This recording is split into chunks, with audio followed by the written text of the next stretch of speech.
8 గంటల వరకు నొప్పుల నుండి ఉపశమనమిచ్చే కొత్త మై డాక్టర్ ప్యాచ్ ఇప్పుడు మై డాక్టర్ స్ప్రేతో ఉచితం. ఈ స్థాయిలో నా నియోజకవర్గాన్నే ఒక ఉదాహరణగా తీసుకుంటే ఇన్ని రకాల ప్రభుత్వం నుంచి కార్యక్రమాలు చేయడమే కాకుండా అమ్మ, నేను, తమ్ముడు, నా భార్య, నాన్నగారి పేరు మీద స్థాపించిన జక్కంపూడి రామ్మోహన్ రావు ఫౌండేషన్ ద్వారా బ్లడ్ బ్యాంకులు, మెడికల్ సర్వీసులు, మెడికల్ క్యాంపులు, అంబులెన్సులు, కైవల్య రథాలని చెప్పి ఉచితంగా వాటిని తిప్పే కార్యక్రమం, క్యాన్సర్ మీద యుద్ధం అని అదొక కార్యక్రమం, అదో సపరేట్ వ్యవస్థ కింద నిత్యం అనేక కార్యక్రమాలు దాని మీద చేయడం.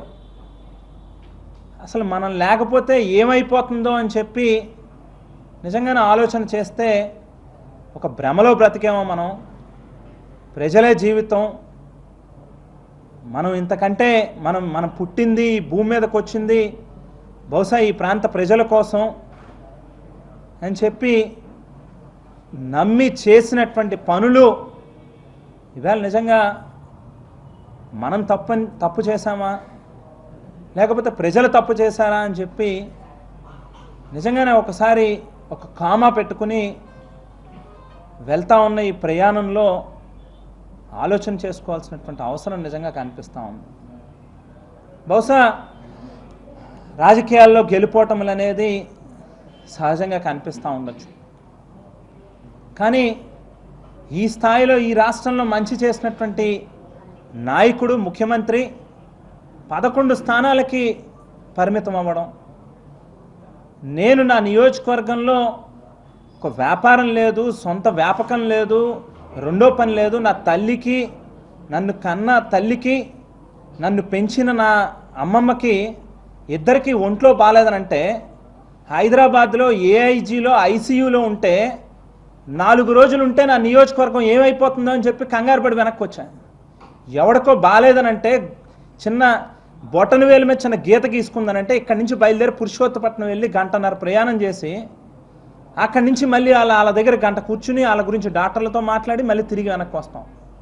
కన్న తల్లికి బాగాలేదంటే కనీసం ఐసీయూలో ఉంటే కూడా 10 నిమిషాలు వాళ్ళ దగ్గర కూర్చునే తీరిక ఉండదు. ఇటువంటి రాజకీయ వ్యవస్థలో మనం ఉన్నప్పుడు నిజంగానే ఆలోచన చేసుకోవాలనిపిస్తాం. అసలు మనం తప్పు చేస్తూ ఉన్నామా లేకపోతే ప్రజలు తప్పు చేస్తూ ఉన్నారా అనేది. ఇన్నిసార్లు మోసపోయినటువంటి ప్రజలు మళ్ళీ ఇంకొకసారి మోసపోవడానికి సిద్ధమయ్యారని అంటే ఆర్టీసీ బస్సులు ఫ్రీగా ఇస్తారా? జగన్మోహన్ రెడ్డి గారు ఒక బిడ్డకి ఇవ్వలేని అమ్మఒడిని 3 బిడ్డలకు ఇస్తారా? జగన్మోహన్ రెడ్డి గారు 13,500 రూపాయలు రైతు భరోసా ఇస్తుంటే రాష్ట్రం శ్రీలంక అయిపోతుందంటే ఇవాళ 20,000 రూపాయలు ఇవ్వగలుగుతారా? ఇవన్నీ ఏ మేరకు సాధ్యం అవుతాయి? అసలు ఏ రకంగా అసలు అమాయకత్వం అనుకోవాలా లేకపోతే పిచ్చెని అనుకోవాలా? ఏ ఆలోచనతో నిజంగా ప్రజలు ఇచ్చినటువంటి తీర్పుని మనసుకి తీసుకోవాలో కూడా నిజంగా అర్థం కానటువంటి పెద్ద $1 మిలియన్ ప్రశ్న కింద కనిపిస్తూ ఉంది. సరే, గెలుపోవడం అనేది సహజం, కానీ 11 సీట్లకి ఆయన పరిమితం అవ్వడం ఏంటి? మేము 34,000 ఓట్లతో ఓడిపోవడం ఏంటి? ఇదంతా కూడా నిజంగానే కామ పెట్టుకుని ఆలోచించుకోవాలి. అసలు మన కెరీర్లో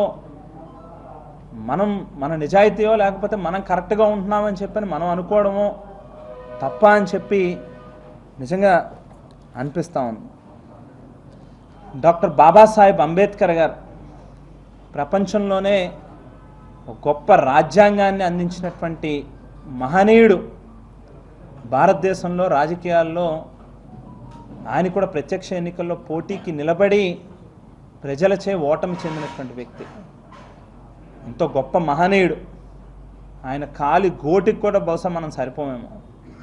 అటువంటి గొప్ప వ్యక్తే ప్రజలచే ఓడిపోయినప్పుడు బహుశా నిజంగానే జగన్మోహన్ రెడ్డి గారు ఆయన విధానాల్లో, ఆయన ఆలోచన తీరులో నేను అబద్ధం చెప్పకూడదు, నేను నిజాయితీగానే ఉండాలి, నేను ఇలాగే ఉండాలి అని చెప్పి ఆయన అనుకుంటున్నటువంటి తీరులో మార్పు రావాలని ప్రజలు కోరుకుంటున్నారా ఏంటనేటువంటిది నిజంగా ఆలోచన చేయాల్సినటువంటి అవసరంగా అనిపిస్తూ ఉంది.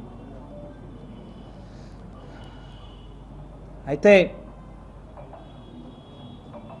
కొన్ని విషయాల్ని నిజంగా మాట్లాడుకోవాల్సి వచ్చినప్పుడు బహుశా మా వైపు కూడా ఏదైనా ఎక్కడైనా పొరపాటు ఉంది అని అనుకుంటే ముఖ్యమంత్రి గారిని ఒక ట్రాన్స్లో పెట్టి చుట్టూ ఒక కవచం కింద ఉండి ధనుంజయ రెడ్డి గారు లాంటి పనికి మాలిన చెత్త అధికారులు ఏ ఎమ్మెల్యే అయినా ఏదైనా ఒక అర్జీ పట్టుకుని వెళ్తే ఆయన రూమ్ బయట ఆయనే ముఖ్యమంత్రిలాగా గంటల తరబడి కూర్చోబెట్టడం, కూర్చొని కూడా కాదు నుంచుని, లోపలికి వెళ్తే ఆయనకి తీరిక లేనట్టుగా ఎమ్మెల్యేతో మాట్లాడడానికి కూడా తీరిక లేనట్టుగా 2 నిమిషాలు కూడా మాట్లాడకుండా, మేము తీసుకొచ్చినటువంటి పనులను సరిగ్గా అర్థం చేసుకోకుండా, కోరుకొండ భూములకి సంబంధించినటువంటి రిజిస్ట్రేషన్లు ఆగిపోయినాయి అని చెప్పి ఆవేళ ప్రతిపక్షంలో ఉన్నప్పుడు అనేక ఉద్యమాలు చేసాం, పోరాటాలు చేసాం. ఆ సమస్యకి పరిష్కారం చూపించండి అని చెప్పి ముఖ్యమంత్రి కార్యాలయం దగ్గరికి, ధనుంజయ రెడ్డి దగ్గరికి 10 సార్లు తిరిగినప్పుడు అదే పనిగా రేపు ఎల్లుండా అని చెప్పి 5 సంవత్సరాలు గడిపాడు.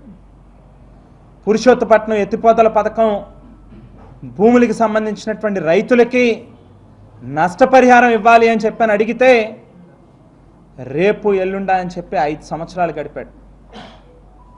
విదేశీ విద్యా దీవెనకి సంబంధించినటువంటి కాపు విద్యార్థులు, పేద విద్యార్థులకు సంబంధించినటువంటి బకాయిల్ని క్లియర్ చేయండి అని అంటే రేపు ఎల్లుండా అని చెప్పి 5 సంవత్సరాలు గడిపాడు. ముఖ్యమంత్రి గారి దగ్గరికి ఏదైనా వెళ్ళి చెబితే ముఖ్యమంత్రి గారు ప్రగాఢమైన నమ్మకంతో, గుడ్డి విశ్వాసంతో ఈ ధనుంజయ రెడ్డి గారిని బయట నుంచి పిలవడం, ఆయనకి చెప్పడం, ఏ కాగితం ఆయన చేతిలోకి వెళ్ళినా ఇక అంతే సంగతులు. 1 కాదు 2 కాదు, 100 సమస్యలు చెప్పచ్చు. బహుశా కొత్తగా ఎన్నిక కావడం, ఏదో చెయ్యాలి, ప్రజలతో శభాష్ అనిపించుకోవాలనేటువంటి తాపత్రయంతో 1కి 10 సార్లు ప్రతి వారం మంగళవారం విజయవాడకు వెళ్ళడం, సచివాలయం చుట్టూ తిరగడం, ముఖ్యమంత్రి గారి కార్యాలయం చుట్టూ తిరగడం, ఆ ధనుంజయ రెడ్డి గారి కాళ్ళ చుట్టూ తిరగడం, తిరిగిన దానికి ఏ అధికారి దగ్గర నుంచి కూడా సరైనటువంటి స్పందన లభించేటటువంటి పరిస్థితి కాదు. నిజంగా పాపం ముఖ్యమంత్రి గారికి ఉన్నటువంటి కమిట్మెంట్ ఈ రాష్ట్రాన్ని ఏదో గొప్పగా చెయ్యాలి, తండ్రికి మించిన పేరు తీసుకొచ్చుకోవాలని చెప్పి ఆయన పడినటువంటి తాపత్రయం. ఒకే ఒక్క ఉదాహరణ చూడొచ్చు ఆయన తాలూకా నమ్మకం ప్రజల పట్ల.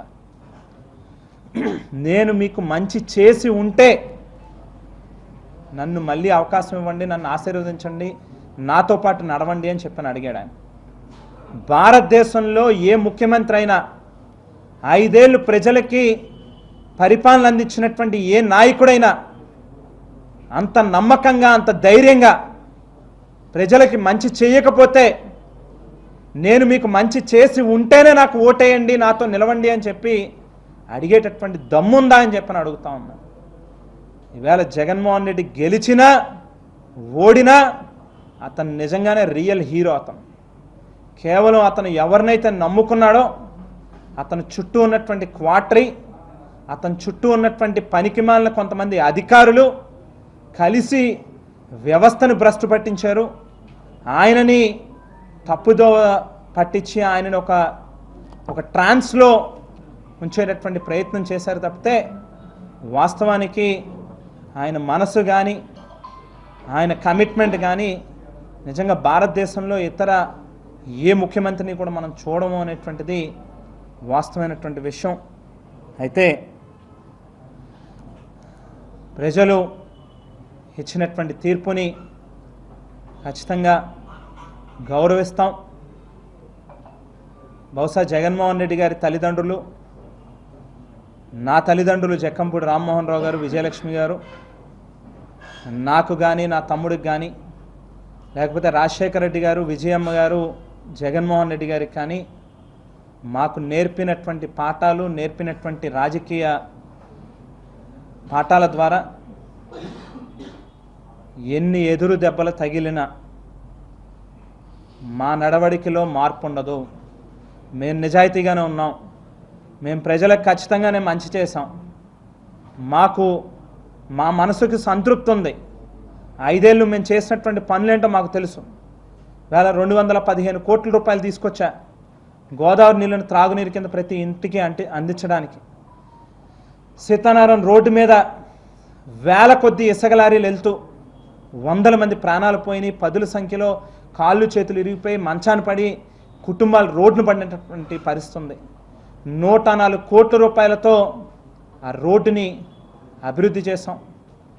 మరో 100 కోట్ల రూపాయలతో R&B రోడ్లు వివిధ ప్రాంతాల్లో అభివృద్ధి చేసాం. కోరుకొండలో కొత్త ఫైర్ స్టేషన్ నిర్మాణం చేశా, ఓపెన్ కూడా చేశా. మరిన్ని వీడియోస్ కోసం ఛానల్ ని సబ్స్క్రైబ్ చేయండి. లేటెస్ట్ అప్డేట్స్ కోసం వాట్సాప్ ఛానల్ ని ఫాలో చేయండి. అండ్ లింక్ డిస్క్రిప్షన్ లో ఉంది.